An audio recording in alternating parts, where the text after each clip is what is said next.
Zoongizi Ode means strong heart, and that's what Mary and others at the organization exemplify, providing empathy and care through education and advocacy for Indigenous communities and people of all walks of life. Listening directly to the community, they don't tell people what they need, but ask how they can help. Let's get into it.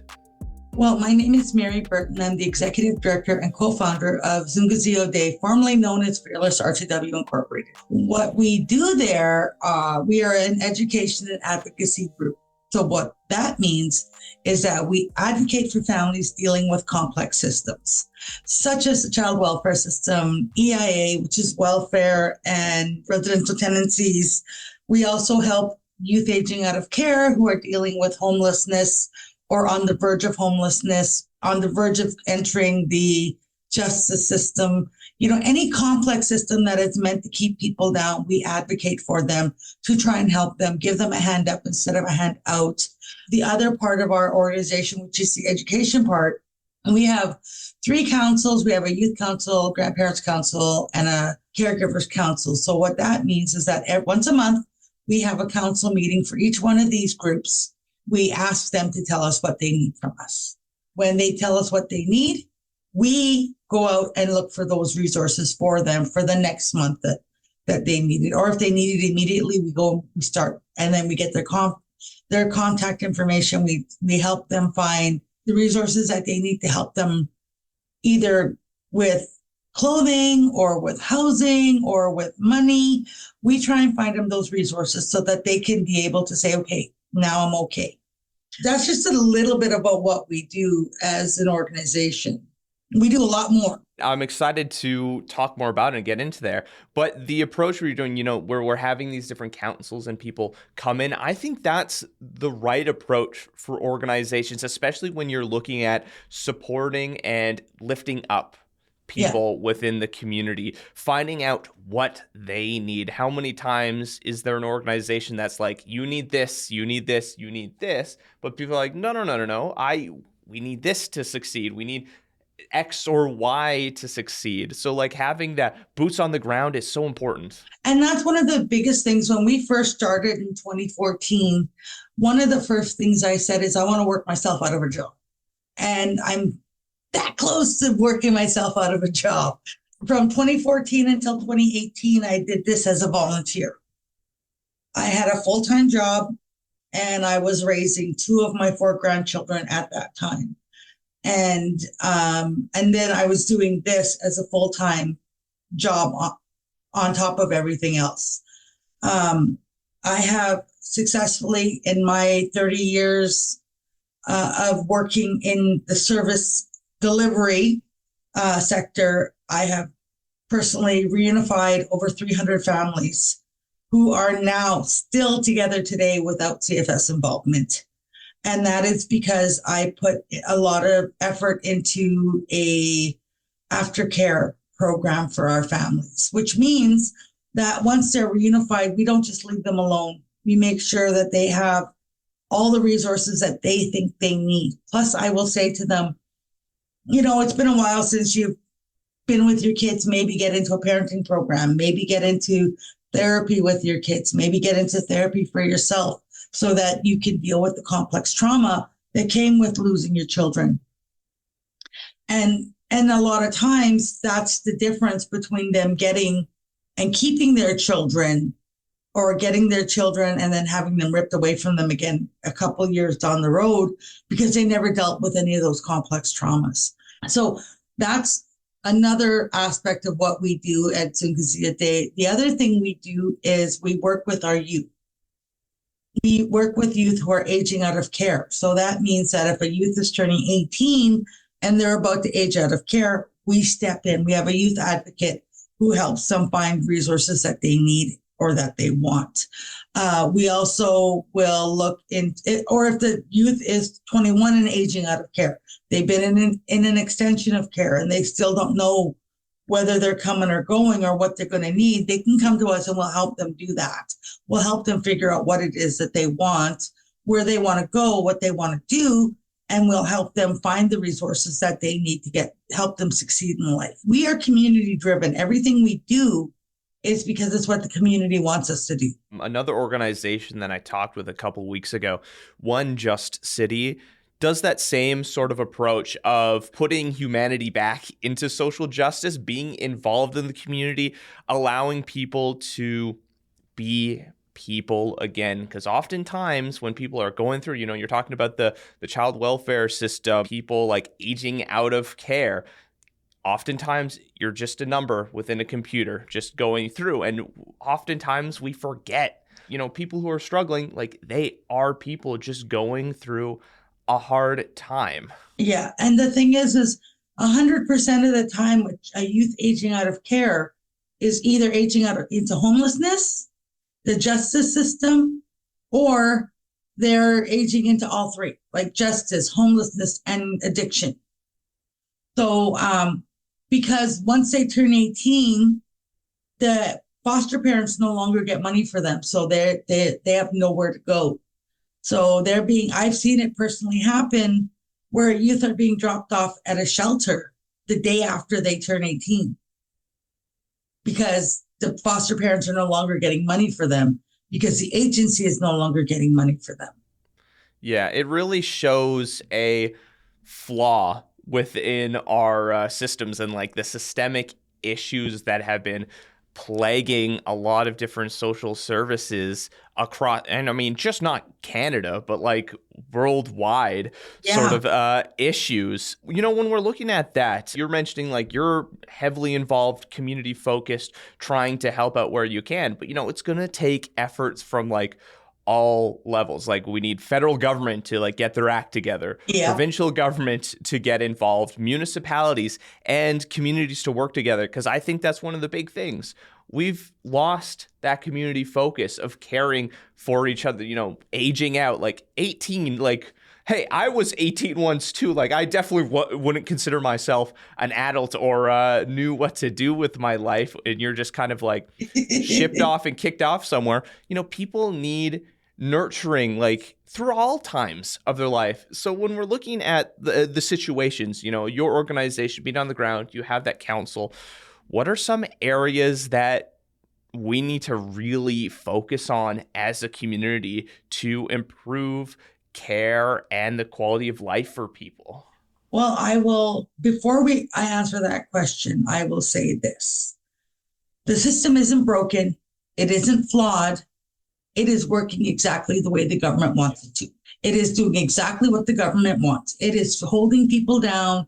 It is holding families down. It is holding the poor, keeping the poor poor and making the rich richer. So a lot of people disagree with me about that, but I've been doing this for over 30 years. And I love legislation. I'm a legislation geek. And I know from reading legislation and from studying the CFS Act that the CFS Act was changed last year, fundamentally changed last year in July. But before that, it was the same child welfare laws that we were dealing with in 1929. It's like almost 100 years, right? Yeah, and we were following the same outdated rules and regulations that they used in 1929 in 2023, 2024. So, and then finally they quietly changed the CFS Act in July of last year. And they didn't tell anybody that they did this. They just did it. So I'm like, all right, I guess, it's a good thing I like legislation. I keep my ear to the ground because a lot of times social workers in child welfare will say, oh, that's just a guideline. We don't have to follow that. And I'm like, you went to university, you should know that an act is law. It's the law. It's what governs your profession. Like exactly. But I digress. EIA rental rates need to go up first and foremost. They are the same as they were in 1930. They've never gone up. Yes, a couple of years ago, they added the rent assist into budgets for EIA so that they could get higher rates for their rent. But that still doesn't help when families of 3 and 4 kids like myself have to have a 5-bedroom house and it's like $3,000 a month for rent because not everybody can afford to buy their own homes. And 5-bedroom houses are very far and few between. So number one, they need to raise rental rates for EIA. Number two, they need to create more units that have 4 and 5 bedrooms for larger families. Number three, they need to raise the minimum wage. I know they just did that. They just raised it to 15 something an hour. But anyone can tell you, like, that's not enough. yeah, living wage right now in Manitoba is like $19. So they need to raise those rates, those EIA rates, because a single person on EIA gets $100 every 2 weeks. And I would really like to see a politician live on what an EIA recipient gets. And I get it. It's supposed to be a safety net. It's supposed to be for short term. But even short term, like people still got to eat. People still got to pay rent. People still got to live. And if they can't, and if the safety net, so-called safety net, isn't meeting people's needs, they need to up that so people can live, so we can eradicate poverty. Poverty is the cause of the decline in people doing things in the community. Poverty is the reason for crime. Poverty is the reason for children going to school without enough food to eat.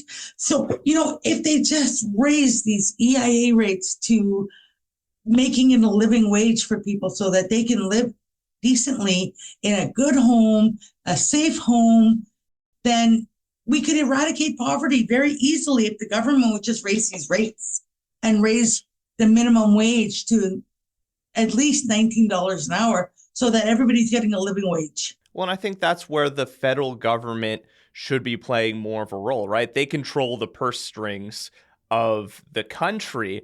And when we're looking at taxes and things and, corporations, because, when we're looking at our food industry, drug industry, all these places, the fossil fuel companies, they're making a lot of money. They're not paying a lot in terms of taxes or giving back to these communities, and people suffer. Like it continues to compound. And like you're saying, the systems are working as intended. It was created by people to ensure the upper class succeeds. And that's what we're seeing. These issues aren't going to go away. And I think that's why it's a systemic problem, because we need to completely change legislation. Like the Child and Family, the act you're mentioning about just recently changed. Like how many other laws or legislations are still from 100 years ago where life has completely changed since then? Lots have. And, it's the treaties, for example. As you can see, I'm an Indigenous person. Over 100 years ago, treaties were signed, and none of them were honored. None of them were honored throughout the years. And so now reserves, chief and councils of these reserves across Canada are saying, no, we're going to take the federal government to court now because they have not honored their agreement, these signed agreements from the 1800s. The government has literally bit off more than they can chew and are now going to be facing a lot of lawsuits. And that's just for treaties. That doesn't include the child welfare lawsuits that they've already been battling for decades. That doesn't include people who are on EIA going to be stepping up and saying, no, we're not getting enough. People are going to realize that they can stand up, that they have a voice. They can stand up and say something. And when they do, the government's going to be going, what do we do now? Well, like speaking on treaties, it was only recently, I think it's the Dakota Teepee Nation was recognized as like a First Nation here in Canada, only like was classified as refugee up till this time. Like it's one of those things where federal governments and those in charge at the time and still now, just kind of kick the can down the road, hoping people wouldn't notice. They're like, it's fine. People will forget about the issue. They'll worry about X. They'll worry about Y. And that's where the systemic racism comes into play. There is systemic racism. There's blatant racism. Then there's the hidden racism. So systemic racism is when the systems are like, we don't need to worry about that right now. That they'll be fine. They'll be fine. They've got their little reserve. They're good. They don't need us to help them. That's systemic racism because they're saying we don't need to worry about that. We don't need to worry about those people. Those people will be fine. one of the things that we created as an organization in 2018, we did a 2-year research called our Housing Solutions Lab. And in that Housing Solutions Lab, we came out of it came 16 recommendations, two of which we started working on immediately. One is our transitional home, and the other is our community safety house initiative. So our transitional house is a triplex. It's got a 1-bedroom unit, a 3-bedroom, and a 4-bedroom. The 1-bedroom unit is for a youth who is aging out of care, and the 3 and 4-bedroom units are for families who are reunifying with their children. So what's going to happen is Raising the Roof owns the home. Salome Mission is going to be the property managers, and my organization is going to be doing the wraparound supports for the families that live in these units. So what we've done is we've been able to create partnerships with organizations so that we can furnish all 3 of these units and have the people just move into completely furnished with brand new furniture units. And then when they feel like they're ready to move, because we don't have a certain end date for them to move out, but when they feel like they're ready to move, they've done everything that they can, and they're at that point where they're ready to move on into their own space with their children. They take all that furniture with them when they go so that they are set up for when they leave. So yeah, they have something, so they're not just starting completely from scratch again. Exactly. And then we will refurnish the unit again for the next family. And there's that. And then if they need advocacy resources, or if they need ID resources, or they want to get a driver's license and they don't know where to go or how to do it, that's where me and my staff will come in and we will do that for them. If they need elder support, or if they want to find out what's going on in the community and they don't really know, that's where we will come in, and we will be doing the wraparound supports for all of the families and the youth that are living in those units. So that's the first thing we did. The second thing we've done is we've created a different kind of security guard. We call them community safety hosts. So they are licensed security guards. They get the 40-hour security guard training. They become licensed security guards. But we give them an extra 130 hours of in-class training on top of the 40-hour security guard training, where most security guards only get the 40-hour training and then that's it. They're done. They're put on the job. They don't know anything about community or how to deal with de-escalation, all that kind of lovely stuff that you need every day as a person working with the community. So what we do is we offer them advocacy training. We offer them Wokotoan training, which is an Innu Cree word, which means kinship. So nice. We give them that training, and then we give them leveraging local assets training, where we teach them how they can look for resources in any neighborhood. Doesn't matter where they're working. If they're working in the North End, downtown, Tuxedo, Charleswood, whatever, we teach them how to look for resources in all these different neighborhoods. And then we also give them security philosophies. We give them de-escalation training. They get assist training. They get like NBCI training. So they get an extra 130 hours of in-class training. And then we pay them, while they're training, we pay them $19 an hour. So they get a living wage. And then once they get into the sites that we have, they get $20 an hour or $21.50. I'm not sure exactly how much it is, but it's more than what the living wage is. So this is what these are the two things that we've been working on.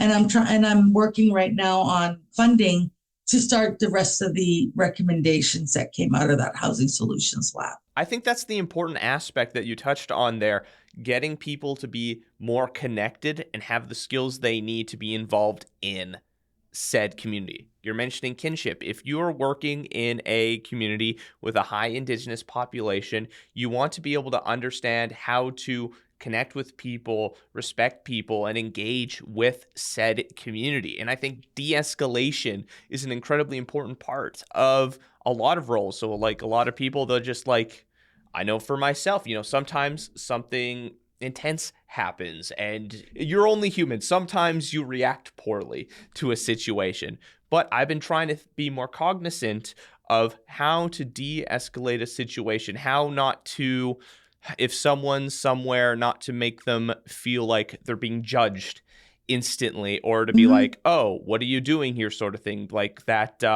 insinuating that they're doing something wrong, that I don't know what the situation is going on. That de-escalation is so important, to be like, all right, let's just calm down, because if some, like, you don't want things to like escalate. That's when things get bad. That's when people get hurt. Yeah, well, in 2023, our community safety host to downtown Millennium Library, can you say that word? That just drives me crazy. So we call it the mill because I can't say millennia. So at the mill, our community safety hosts in 2023 de-escalated 98% of all serious issues at the library. So that what that means is that they didn't need to call emergency services. They didn't need to call the police. They didn't need to call ambulances. They didn't need to call anybody else. They successfully one-on-one de-escalated 98% of serious incidents at the Winnipeg downtown library. And I think that's important because it, like, let's just think economically for a second, just for people who are listening. Like, if you're not getting those extra services involved, that's saving a lot of taxpayer dollars. That's just the monetary part of it. And like, as we continue to have people de-escalate situations, because I think that's a big problem that we have with our police officers. They do too much in terms of things, and they often escalate Yeah, situations. they will Like, escalate it more than they will help it. and so having that de-escalation, taking some of those things away or calls, is going to help reduce other things as well. People feel safer. We don't have as many instances of police brutality or police, racism and like stuff like that. Like, we reduce those, we help people, we reduce injuries. And if injuries are reduced, that less taxes our healthcare system, as like, it's just a win-win. It is. It's a very much a win-win. And our community safety hosts are highly trained. They're all community members. We hire people with lived experience. So we hire people who either been homeless or have experience with the justice system or have CFS involvement and also live in the North End. Because we want people who have one or all of those criteria it's a way to give them a hand up. And so what we do is we hire these people, we train them. If they've already got a security guard license, great, let's give you the rest of the training. So we hire them, we train them, and then we put them on the job. And then we don't just say, okay, now you got your job, now you're good, go and do your thing. No. If they need something from us as employers, we find what they need and we get it for them. So if they need childcare, we help them find childcare. If they need help with getting bus fare until their first paycheck, we do that for them because we want to make sure that they are able to get to their job and do what they do best, and that's help people. So we've explored a lot of topics and a lot of conversations here, but there's one that I'd like to touch on a little bit more, that family unification part, which I think is kind of the cornerstone to helping address a lot of these issues. Kids not having parents feeling, having their kids torn away. Like, I think people are becoming more and more aware of some of the racism and stuff. Was it birth alerts was something that I didn't even think about until hearing some stories. And it's like, 2020, they ended it. But Yeah. I've heard stories and seen posts online of people being like, hey, I'm an Indigenous woman. Why is this person here? Like, what's going on? And, a lot of people talking, just ending it is a red herring. It's not solving the problems. It's not addressing that systemic issues and that systemic and they didn't racism. Stop. Like you insinuated, they didn't stop. They just found creative ways around it. My organization, I have an advocate who deals with families all the time, and we get calls regularly from parents in hospitals saying, CFS is coming to see me there, and I'm worried. I don't know why they're coming to see me. And then we get there, and they're like, "Oh, we're here to apprehend." I'm like, no, it don't work that way. And then they'll change their minds or change their tune and say, "Well, no, if the parent does A, B, C, and D, then we won't apprehend from the hospital." So they're giving the parents an ultimatum. You do these CFS programs that we want you to do. And if you don't, or if you don't succeed, then we'll apprehend. Well, it's a mentality of assumed guilty before anything else. Yeah, and that's just the language of CFS, right? The language is the possibility of a threat. It's not there's an actual threat. There's a possibility that this child may be in need of protection. And so the language of the act hasn't really changed at all. It's still the same language. It's still possible. The child is possibly at risk, not the child is at risk. That's the biggest hurdle that we come up against as a community serving agency, is the language of the acts. And then it's not just the CFS Act, it's the Maintenance Act, which governs EIA. It's the Authorities Act. It's the Adoption Act. All of these acts, the language in these acts are not specific. They're subjective, not objective. Yeah, purposely vague. Yes. Yeah, it's one of those unfortunate realities that, like, unless you're heavily involved in said community, like, it's something you don't think about. Like, it's something I was not cognizant of or aware of until I saw it on social media, which I think is a complete failing of our society. Of it's just, this thing over, it's that second class citizen sort of mentality, right? It's like, we're purposely targeting X group of people because we have perceived prejudice against it. Yes. And then you think about it, how many First Nations communities don't have running water? Mm-hmm. Like Shoal Lake just recently got running water. We get our water in Winnipeg from Shoal Lake, and they just got safe running water in their homes recently. Yeah, it's an unfortunate reality that we're living in, where we have two different societies going on right now, where we have one where it's trying to continue to lift up those in charge while continuing to push down. And I think for a lot of Canadians, and I think that's why some people are becoming much more empathetic to the human rights violations happening. I mean, it's unfortunate that stuff has to start happening to a person before they become aware of it happening to others. But I think it's just, it's getting to a point where, middle-class people are starting to suffer, and they're like, wait, these people are suffering. Now I'm suffering the same as this group. What's going on? Maybe. And I mean, that's a completely backwards way of working in things. There's no empathy or care in that mentality. But I at least people are becoming aware, or more aware. Yeah, that's a plus. That's a good thing. I'm glad that a lot more people are becoming aware of the issues that are facing not just Indigenous people, but BIPOC folks as well, the immigrant population as well. Like, we at Zoongizi Ode, we don't just deal with Indigenous people, we deal with all walks of life, because we don't believe in segregation. And a lot of times Indigenous organizations are forced into segregation because that's the mandate of the agency or the government department that is funding them. And that's one of the things that makes us different, is that we are not fully government funded. We have a 60-40 split. So we're 60% privately funded and we're 40% government funded. So the government can tell me a little bit about what I need to do, but they cannot mandate me or my organization to work with just one specific people. Because that's not how you work towards an equitable and equal future, right? No, like, it continues to create those boxes for groups that you don't have that unification. Because that's my mentality. True reconciliation is when all peoples, regardless of creed or background, can work together, become neighbors, be a community. One of the questions I ask non-Indigenous folks all the time is, what does reconciliation mean to you? What does it mean to you as a person? Not to your community, not to your government, but to you as a person. What does reconciliation mean? To me, reconciliation means a world without boundaries. We need boundaries. A world without racism.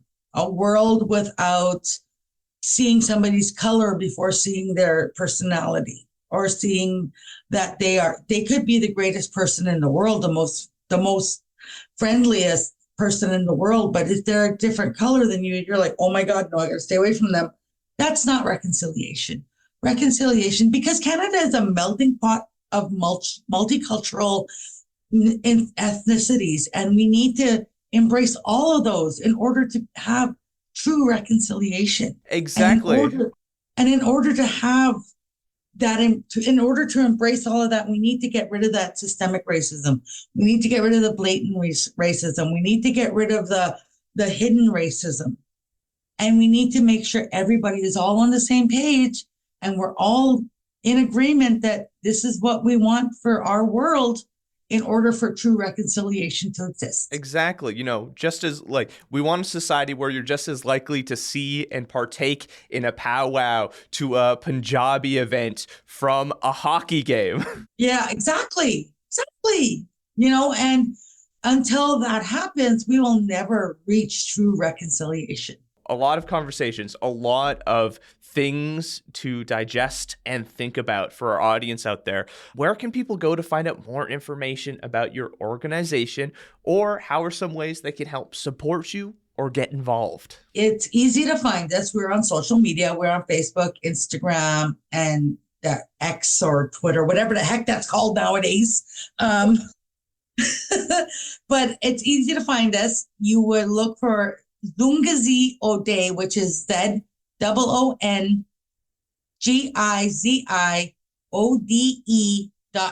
is our website. And then it's at Zoongizi Ode for our social media accounts. And if you want to get involved, we're always looking for volunteers for our Wednesday night council meetings. We're always looking for donations we have a backpack campaign that we do every year where we fill backpacks with school supplies for community members. This year we had a very successful campaign. We handed out 70 backpacks filled with school supplies to community members so that their children who are going to grade 7 and up wouldn't be going to school without school supplies. And next year we're going to be upping that to 100. So we're going to be looking for a lot more donations for our backpack campaign. We also do a holiday hamper campaign where we're always looking for donations for hampers for our families at Christmas time. And what a lot of people don't realize is, yes, there's Christmas cheer board, but they only give gifts to children 12 and under, and they only give enough food for one day of a meal. So, and that's great. I'm not knocking Christmas cheer board. I've utilized them many times in my life. It's just we need to go further, right? We need to go further because there's a lot of there's families with children who are 13, 14, like my family, for instance. I have an 8-year-old, a 13-year-old, a 14-year-old, a 17-year-old, and then there's me and my husband. So, and my boys are all growing boys, like a 13, 14, 17-year-old boy. They're all growing. But if I went and it'd be nice for them to get something too. So if I went to the cheer board, the only one in my household who would get a gift is my 8-year-old. And the rest of them would be like, well, where's mine? So what we do with our holiday hampers is we try to get a big enough hamper for families, because a lot of our families are larger families. They have 3 and 4 kids. And so what we do is we make sure that those families, each person, including the parents, get a gift. First and foremost, we put gift cards into there so that they can go and get non-perishables like milk and bread and eggs, perishables. But we fill it with lots of non-perishable things for the family, like cranberry sauce, all that stuff that you need for Christmas. But we give them coffee, we give them tea, we give them all the things that they're going to need for a few days during the holidays. And it's not just a one day, here's a hamper for Christmas dinner and here's gifts. We don't do that. We don't believe in doing that. We always try to make it as large enough hamper where they can get 3 or 4 days out of it. And it's not because it's not like I'm trying to say that these people don't know how to budget their money or that they can't do this for their families. I'm just trying to say, here, let me give you a handout. Let me help. Let me help you succeed in doing something great for your family. Because I personally believe Christmas is my favorite time of year. So I personally believe that if we could give them a little bit of a hand up and give them something extra to help them along the way, then they're going to be in a better place to be able to support their families. Exactly. It's about that community building, because without that, if we don't have people who are able to meet their needs, they're struggling, they don't have the mental space or time to help build a coalition because the only way we're going to change legislation, to change these systemic and racist policies, is through community involvement, community coalitions, grassroots engagement. You hit the nail on the head there, my friend. Have any stories you'd like us to share or communities we should highlight? Leave a comment on our social media, reach out to us on our website. I'm Ryan Funk. This was You Talk, and have yourself a good one.